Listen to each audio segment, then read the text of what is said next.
Ladies and gentlemen, for probably first time ever, Simchas Beis Shayav over here.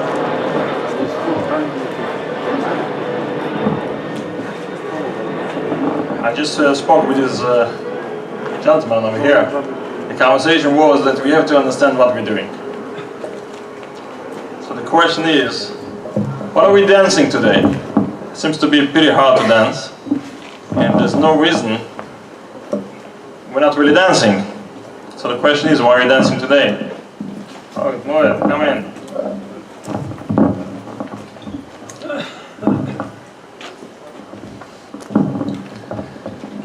So first of all, we all know there's a chiyuv of simcha.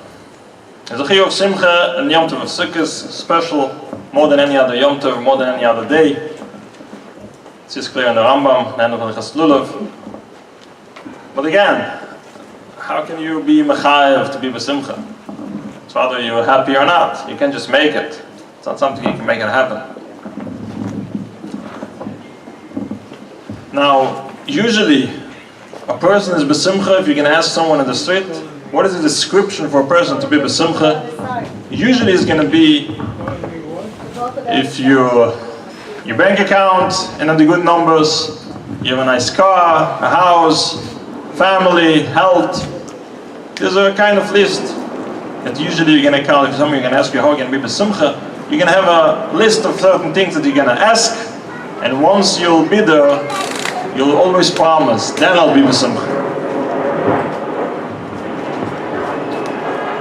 But if that's the case, we can definitely say there's very few, I don't know if there's even one, of people, persons, families that can say they have this full list.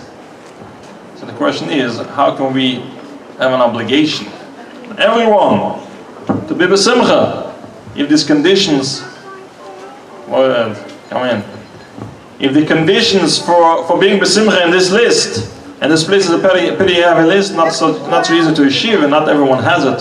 So how can we be b'simcha? How can we just say to people, dance? There's other people around that looking at us as crazy people. It's now Thursday afternoon. What are you dancing for? What is the reason?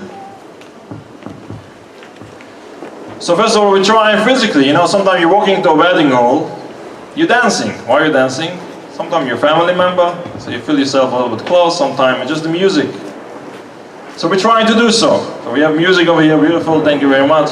Where's the player? Thank you. You have beautiful music over here, but still, it can work to a certain extent. But in order to really be with simcha, we got to think about what is the real cause of simcha. And then we can understand how is it possible to have an obligation to be with simcha, and why is it dafka and Sukkos. So one thing is clear: there's no obligation, no such a thing whatsoever, to be mechuyev, to be obligated to stay and smile and dance. It's just impossible. It's impossible. It's definitely there's places you can see it. We just heard in Crown Heights. It goes overnight, every night, Chol HaMoed, people are dancing in the street. It's beautiful, right? But it couldn't be just because someone said, you have to dance over here for all night. It's impossible. So the truth of the matter is just the opposite.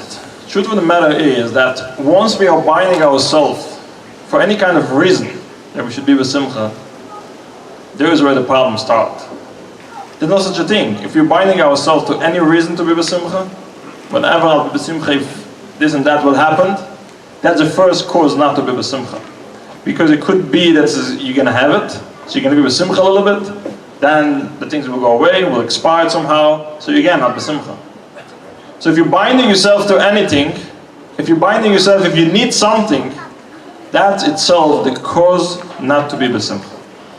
So the only way to be b'simcha is if you're not binding yourself to nothing, to anything, which is basically the sukkah. You're coming out of your house, you don't have nothing. The sukkah looks like, I don't know what type of place.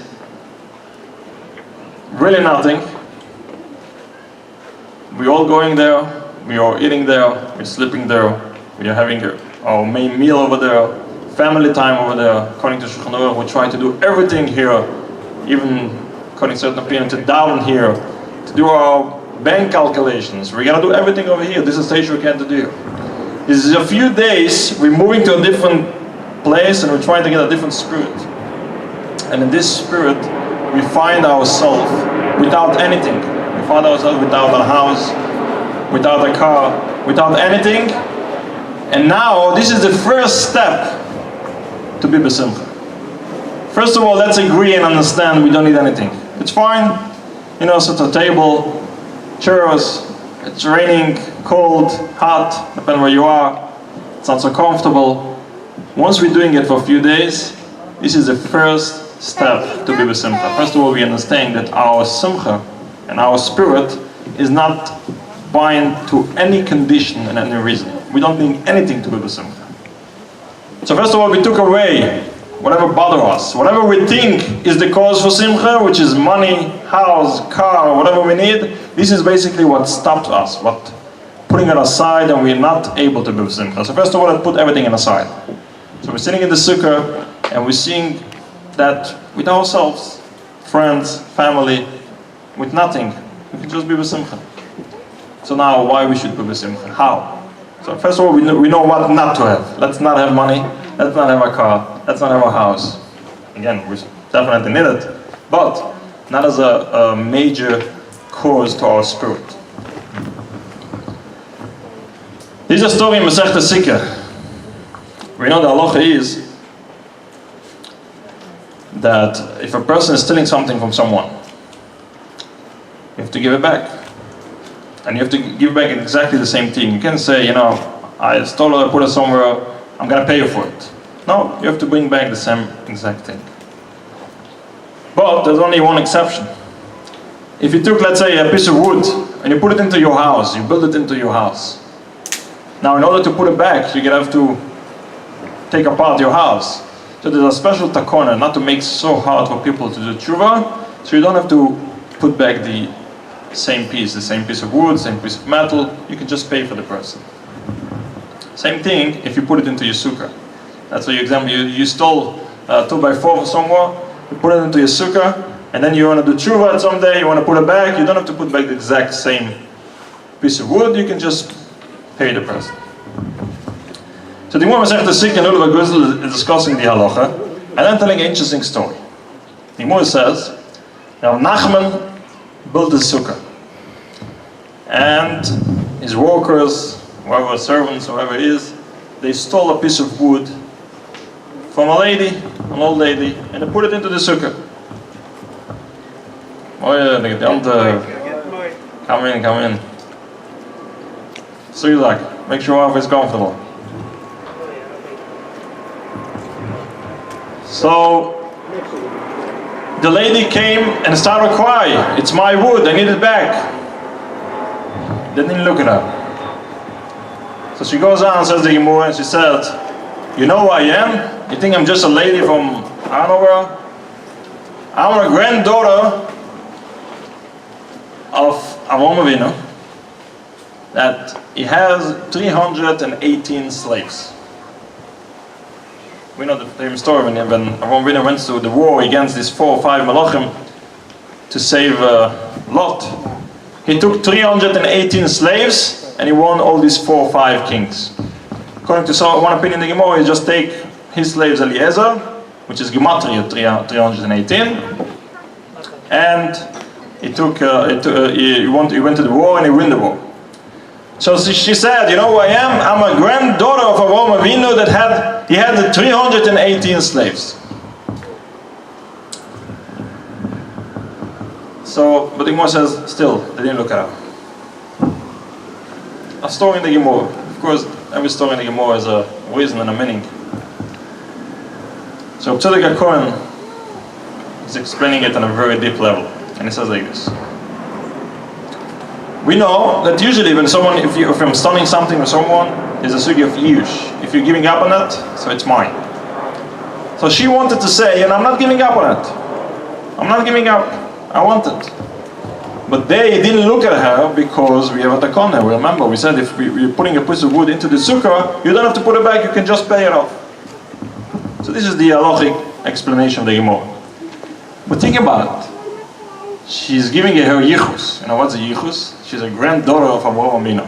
Baruch Hashem, we all grandchildren of Avraham Avinu. Fine. Maybe we're not realizing enough. You know, we're looking to have a Rebbe yichus, right? But maybe it's just enough to be a grandson of Avraham Avinu. Just enough. But she is giving a title for Avraham Avinu. You know, Avraham Avinu is everything. The first forever. In our sages, we can talk about Avraham Avinu for 2 hours. But the title that she is giving for Avraham Avinu, that he has 318 slaves. What is this title? This is the title for Avraham Avinu. Says Reb Tzadok HaKohen Hafla de Gevot. Says like this. Yush is begematria 317. Shin 300, Yud is 10, then we have Aleph and Vav. Yush is Gematria 317. Avraham Avinu, after whatever he did, and he has 4 kings to go to fight off, first reaction will be, let me give up. Come on, talking about 4 kings, 5 kings. He took 318 slaves. 318 is 1 number more than the Gematria of Yush. 1 number more than 317. Avraham Avinu says, I'm not Meyash. I'm not giving up. I'm going to do mine. I'm going to try. I'm going to go to the war. Again, 4 kings, 5 kings, no matter what. I'm just taking the number of a little bit more than Yish. Now, according to the other Gemara, the Gemara about Eliezer, he only took his slaves Eliezer. You know what happened to Eliezer? Eliezer was a big Talmid Chacham. He was a slave of Avraham Avinu. The Gemara says, he wasn't just a slave, he was learning the Torah of Avraham Avinu, he was giving over the Torah of Avraham Avinu. To the very end of his life, when Avraham Avinu was looking for a shidduch for Yitzchak, Eliezer was thinking to himself, you know, I'm really from Canaan, I'm not a Jew, right? But still, you know, I'm with you for so long, I'm your closest person forever. Maybe I'll give my daughter for Yitzchak. And Avraham Avinu says, no, Ein Urim is Dabek Bebuch. With all respect, I'm sorry. You're not Jewish, you're Knani. Think about it. Eliezer could have get such a mashba. Just broke down. It's unbelievable. After so many years, so close to be to you, such a high level, in spiritual high level, and then, no, I'm still cannot be related to Avraham Avinu. But Eliezer is not giving up. He's going forward. Never give up. So Avraham Avinu, his main goal, his top title is the fact that he has 318 slaves. What is this 318 slaves? 1 number more than Yush. Eliezer, never giving up. It's not Meyash. You're doing what you have to do, whatever happened. In physical matters, 318 guys against 4 kings. And in spiritual matters, Eliezer, after so many years, you're not giving up, you're just going forward. That's what this lady wants to tell to Rav Nachman's Talmud. I'm not giving up, I'm a granddaughter of Avraham Avinu, he has 318 slaves, which means 1 number more than Yush. What am I going to say? Besikas Yeshvi, Yeshua, the word Yeshua is also 318, 1 number more than Yush. When we're going out to the sukkah, first of all, we're realizing we don't need anything, but more than that, we're realizing with whatever the situation will be, whatever we look like, empty, we don't have anything, we're not giving up, we're going forward. This is the Yeshua. We're sitting in the sukkah and having these spiritual thinking always, again and again, and now we are 1 step closer to be able to be b'simcha, because we're not giving up, whatever is happening, physically or spiritually. Now, 1 more step and we're finished with that. What is this dancing? What are you dancing? The most typical way to dance, if you think about it, first of all, of course, is a circle. And deeper than that, you're picking your feet ups and down, right? That's the way of dancing. This is teaching us. Whatever is happening, there's always a cycle. Whatever happened, it's going to become better. And if you're better, you can never know what's going to be next. Same thing, you're jumping. Sometimes you're up, sometimes you're down. Ups and downs. This is the way of dancing. And this is the way of thinking about the fact that even at some times we are on a very low level. Physically, we're not healthy. We don't have money. Spiritually, we feel far from HaKadosh Baruch Hu. We're not close to Hashem. Don't worry. Continue to dance. Go up. At some point, we'll get close to Hashem. At some point, things will become better. If we think about it, this is the 3 steps of Simcha. And this is the fact. This is the physical fact that we are doing, not just to do the facts, not just to sit in the sukkah, not just to dance, but to realize, first of all, let's go out of our house. Let's review these 3 steps. We are going out of our house, car, money, that's not what binding us, and this is not the cause for Simcha. Number 1. Number 2, we're getting into the sukkah. The sukkah is symbolizing the fact that we're not giving up in whatsoever. This is the numbers of the sukkah, 318, one number more than Yush. Whatever happening, physically, spiritually, we continue to go. And the third thing is ups and downs. We are dancing, and we remember there's always ups and downs. It's good to remember when it ups, that's sometimes going to be a down stage of our life, but it's much more important to remember is when we are down, that the Emet Hashem very soon will go up. So this machshava, this is the obligation of Sukkos. There's no obligation to smile, there's no obligation to dance, because it's just not happening, it's impossible. But there is an obligation to think about these things and realize what is the cause for Simcha. And then in Emet Hashem, we're all going to be able to give it another chance now in the next few minutes to dance. It's raining a little bit, we'll finish soon, but still, let's give it a few minutes to dance. Everyone is welcome to join our cycle.